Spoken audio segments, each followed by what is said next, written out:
what we are trying during all these discussions and talks here is to see if we cannot radically bring about a transformation of the mind. Not accept things as they are, nor revolt against it. Revolt doesn't answer a thing. But to understand it, to go into it, to examine it, give your heart and your mind with everything that you have to find out, a way of living differently. The speaker is Krishnamurti, one of the more original and challenging men of our time. During the past 4 decades, his writings and talks in Europe, Asia, and America have followed a singular path, free from factionalism and dogma. This talk, Freedom from Fear, is the third in a series of 8 programs in which Krishnamurti speaks directly to those subjects which most profoundly affect the human condition: love and death, fear, and our discontent. He speaks of the real revolution, a radical change in ourselves.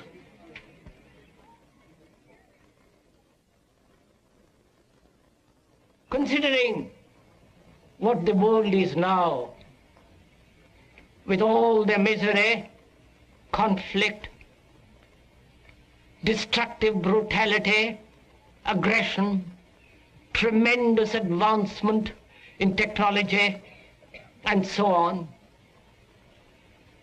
it seems to me, though man has cultivated the external world and has more or less mastered it, inwardly he's still as he was. A great deal of animal in him. He's still brutal, violent, aggressive, acquisitive, competitive, and he has built a society along these lines. And the more one observes, and I think almost everyone, unless totally blind, deaf and dumb, is aware of the extraordinary contradictions of human beings. And to understand this extraordinary, complex problem of existence, one must have tremendous passion, which cannot possibly be supplied by the intellect or by casual sentiment or emotionalism.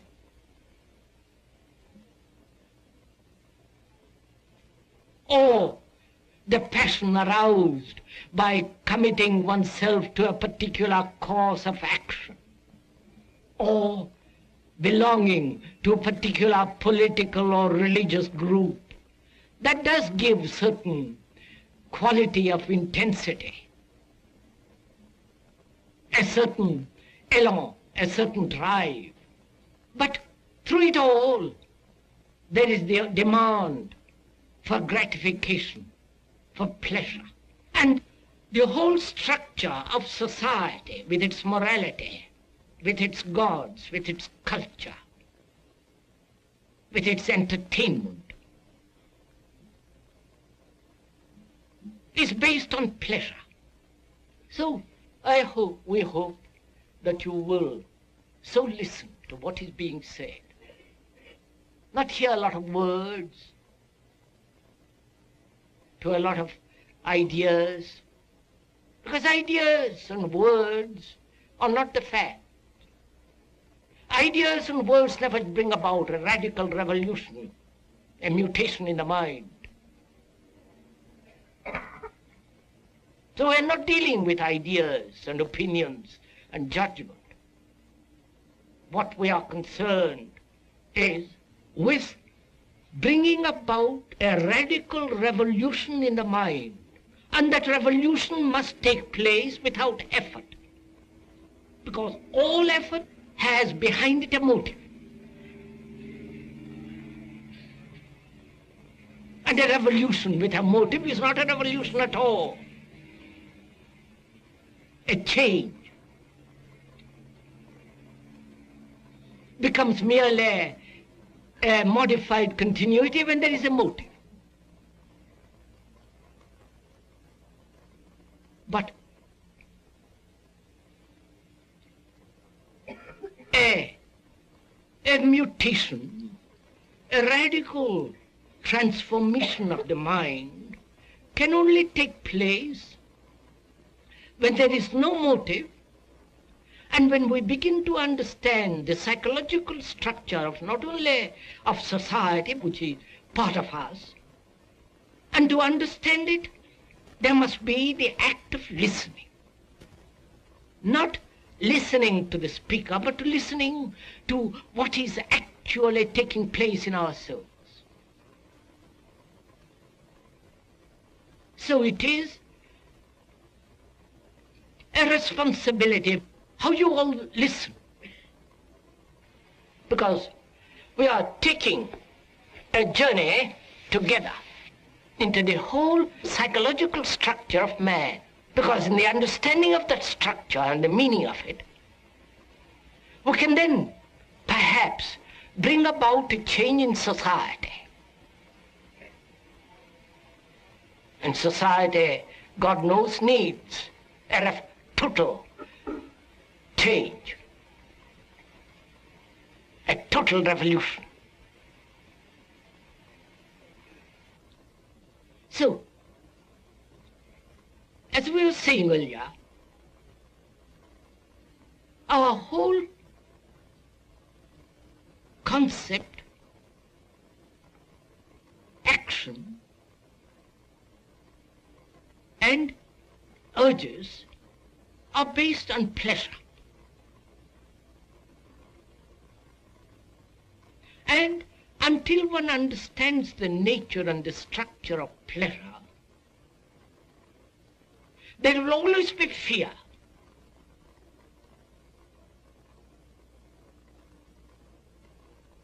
Fear not only in our relationships with each other, but fear of all life, the totality of existence.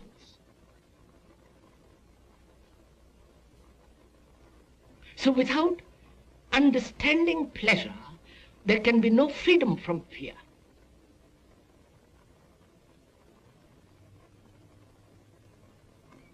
And we are not denying pleasure. We are not advocating puritanical way of life, a suppression of pleasure or a substitution of pleasure, or the denial of that thing that we call great satisfaction. We are examining it. And in examination, there must be freedom from opinion. Otherwise you can't examine.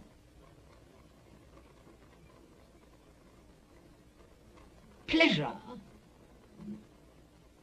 is an extraordinary thing to understand. It needs a great deal of attention,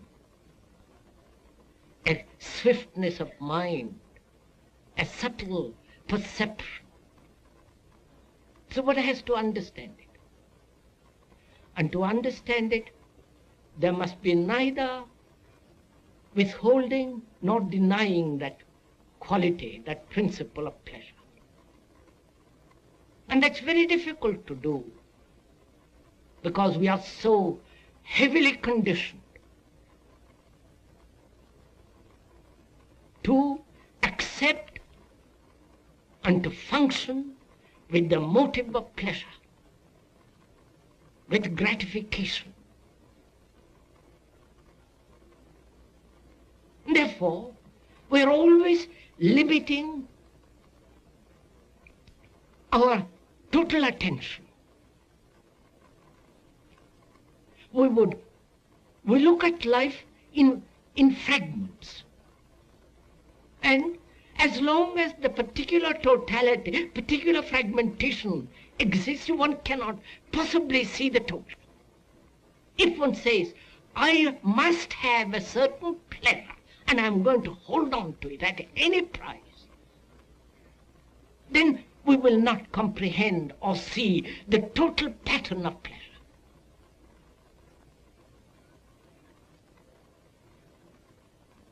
And we are concerned with seeing the totality of pleasure, what is involved in it. The pain, the frustration, the agony.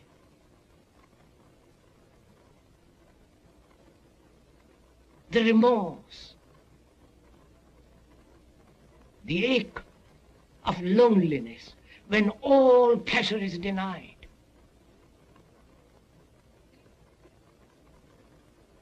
And naturally, escape from all that through various forms, which again is the continuation of pleasure.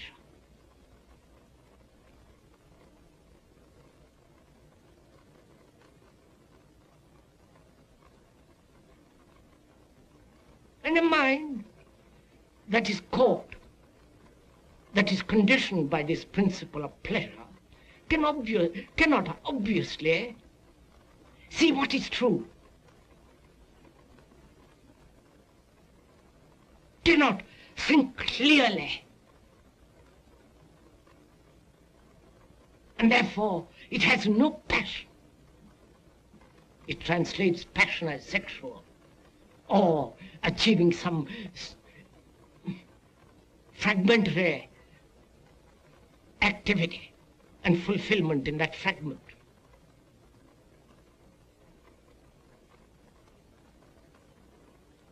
So where there is no understanding of pleasure, there is only enthusiasm, sentimentality, which evokes brutality and callousness and all the rest of it. So what is pleasure? Because without understanding pleasure, there is no love.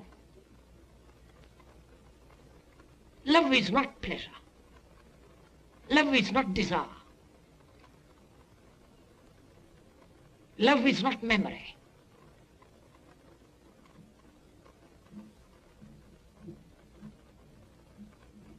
And pleasure denies love.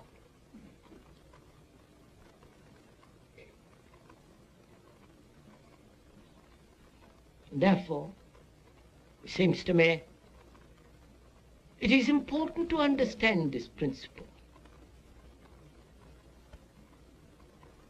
Surely, pleasure is desire.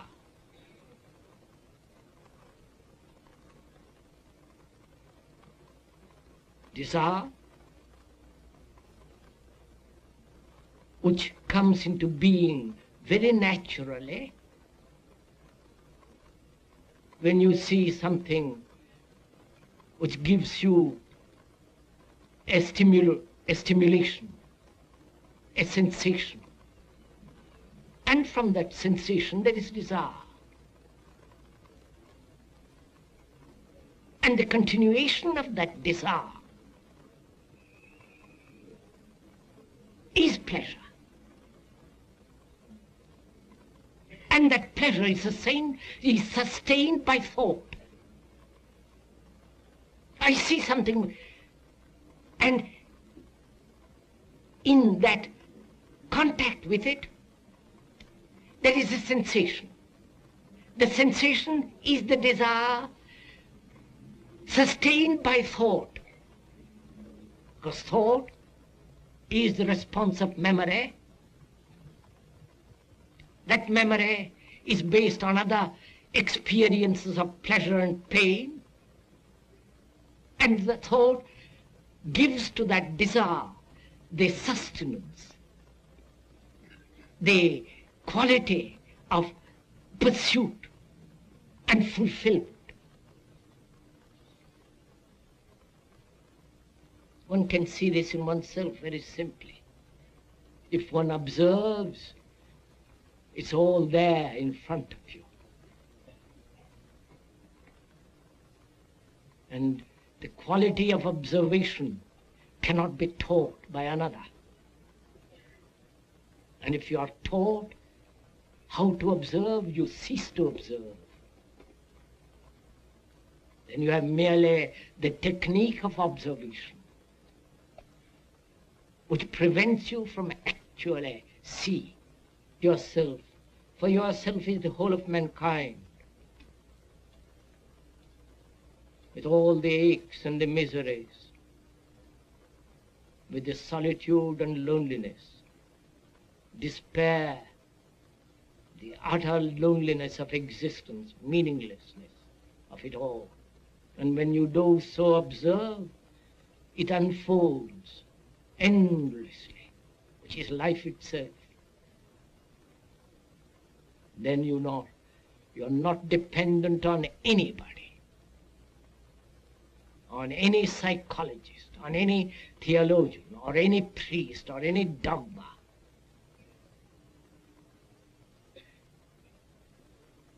Then you are looking at this movement of life which is yourself. But unfortunately, we cannot look with clarity because we are driven by this principle of pleasure. So to understand pleasure, one has to understand the structure of thinking.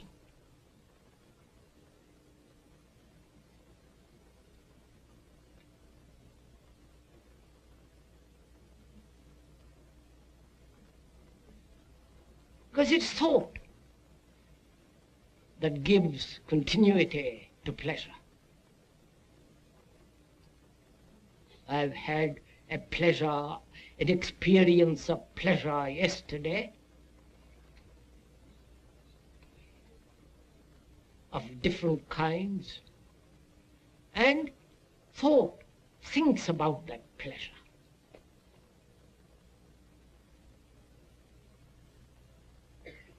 And demands its continuity. So, memory of that pleasure of yesterday is reacting, demanding that it be renewed through thought.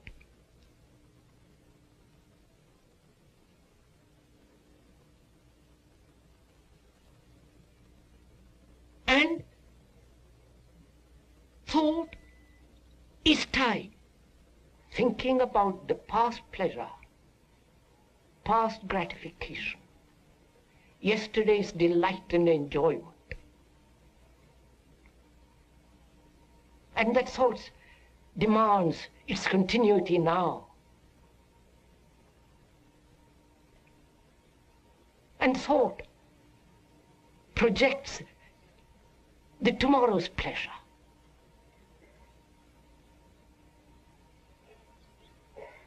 And thought creates the past, the present, and the future, which is time. I have had that pleasure, I am going to have it, and I shall have it.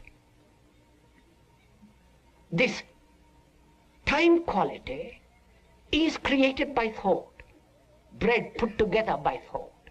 And thought is time, and it is time that creates fear.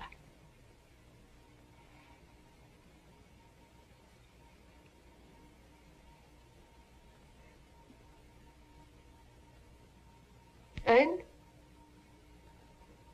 without probing into this time, pleasure, thought,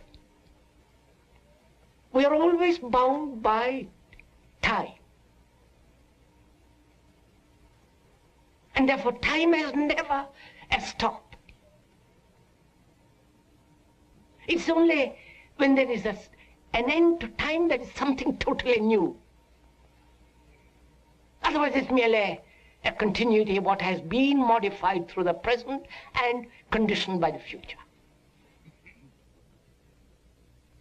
For a human being to be free of fear, fear about the future, fear about There are dozen fears that human beings have,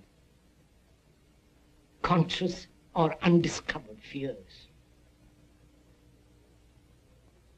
Fears of the neighbor, fears of death, fear of being lonely, insecure, uncertain, fear of being confused, fear of being stupid and not trying to become very clever. Fear. Fear is always in relation to something. It doesn't exist by itself. And to be totally free of fear, not partially, not a fragment of that totality of what is considered fear, to be totally, that is, psychologically, to be completely be free of fear. One must understand thought, time, and pleasure. And this understanding is not intellectual or emotional. Understanding can only come when there is total attention. When you give your complete attention to pleasure, how it comes into being. What is time? Time which thought has created. I was, I will be, I am. I must change this into that. This idea of gradual process, this idea of gradual psychological evolution of man. And that's very gratifying. Will gradually all of us become extraordinarily kindly. We shall gradually lose all our violence, aggression. We'll all be brotherly at one time, much later.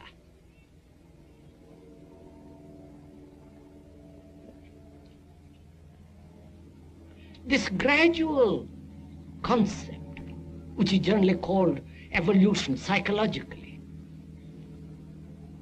seems to me so utterly false.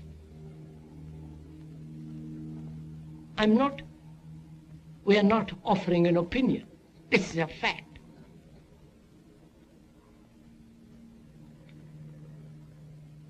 Because when you give your attention to something completely, there is no time at all. You don't say, I will do it tomorrow. In that state of attention, there is neither yesterday, today, or tomorrow. Therefore, time has come to an end. But that ending of time cannot possibly be when there is the center as the principle of pleasure. Pleasure has in it pain. The two things cannot be separated. Pleasure is pain. If you have observed,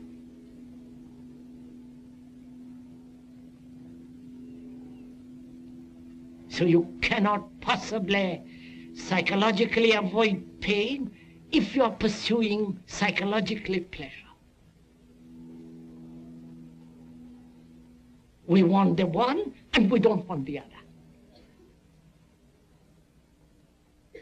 We function emotionally. Want and not want. And when deep issues, fundamental problems are concerned, and to give to your mind totally to it, is rather difficult when all your life has been dissipated. Dissipated in fragmentary action.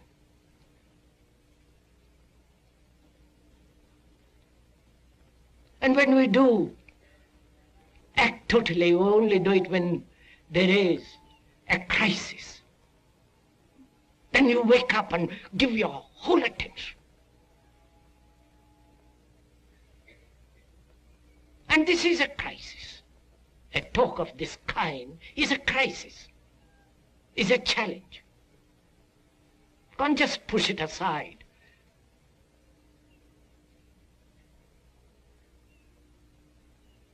Therefore, it may be rather difficult, maybe perhaps arduous to follow all this. But it won't be arduous if you're following your own state of mind. You know, it's like sitting on the bank of a river and watching the river waters go by. And when you so watch, there is neither the observer nor the observed.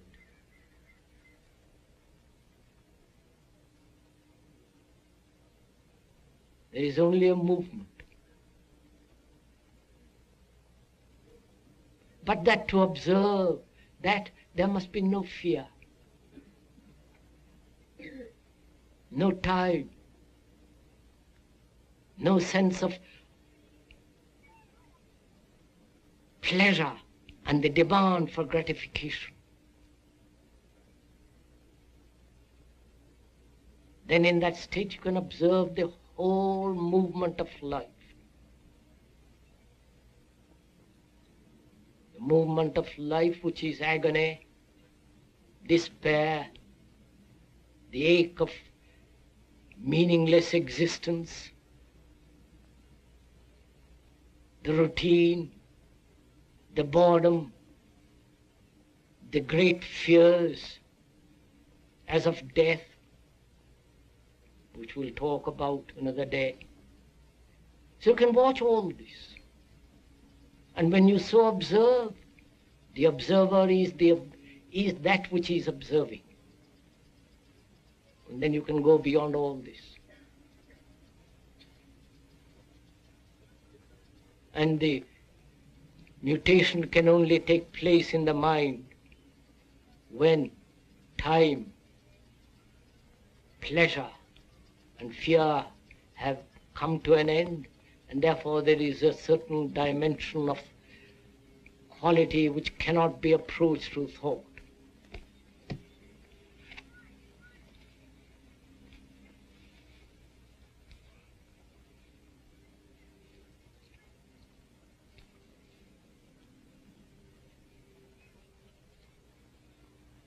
This has been the third of 8 programs presenting Krishnamurti, whose original and challenging approach to the problems of our time places him outside any simple category such as philosopher or religious leader.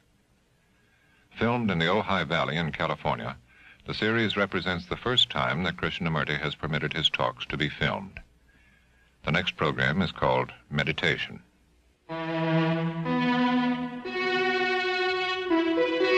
This is NET, the National Educational Television Network.